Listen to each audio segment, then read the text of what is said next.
সমস্ত লোক রাস্তাঘাটে ভোলা ষাঁড়কে দেখলে মারে, তাদের জন্য একটা আমি গোপন তথ্য দেব। যে সমস্ত লোকেরাই এই ভোলা ষাঁড়কে মারে, তারা যদি স্বর্গ লাভও করে থাকে, তারপরে তাদের টেনে আবার নরকে নামাবে এবং সেই নরক থেকে কোনো রকমে উদ্ধার হবে না। কেননা যেই ব্যক্তি ভোলা ষাঁড় ছেড়েছে, সে জানে যে কোন পুণ্য করেছে বা কোন পাপ থেকে মুক্তি পাওয়ার জন্য সে সমাজকে একটা ভোলা ষাঁড় দান করেছে।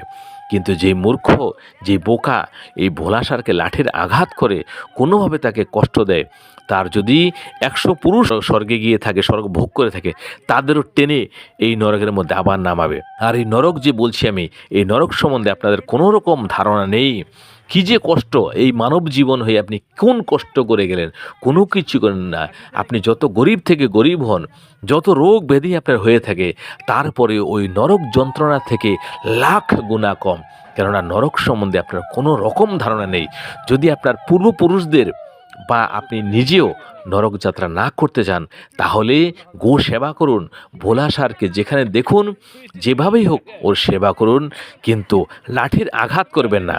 হ্যাঁ, যদি দেখলেন কোথাও দুটো ভোলা ষাঁড়, তিনটে ভোলা ষাঁড় একসাথে মারামারি করছে, তাহলে তাকে ছাড়িয়ে দিবেন যেভাবেই হোক।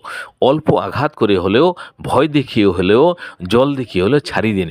যে ভোলা ষাঁড়কে আঘাত করে বা যেই বংশের লোক ভোলা ষাঁড়কে আঘাত করে মারে, সেই বংশ যদি স্বর্গলোকে গিয়ে থাকে, স্বর্গ থেকে আবার নরকে তাকে আসতেই হবে, তাকে সাজা ভোগ করতেই হবে। সেজন্য এই যে শীতের দিনে বা গরমের দিনে একটু জল তেষ্টার জন্য এদিক ওদিক ঘুরে, অনেক সময় দেখেন ফলের দোকানের সামনে, সবজি দোকানের সামনে তারা দাঁড়িয়ে থাকে। তারাও তো একসময় মানুষ ছিল, তাদের কর্মদোষজনিত কারণে তাদের এই শরীর প্রাপ্ত হয়েছে। সেটা হতে পারে আপনারই আমারই বাড়ির কেউ। সেজন্য কেন তাকে আঘাত দেবেন, কেন তাকে মারবেন, কেন তার সাথে হিংসা করবেন? আপনি একটু ভালোবেসে দেখুন, আপনার কথায় সে উঠবে বসবে। আমি এটা প্রমাণ করে নিয়েছি।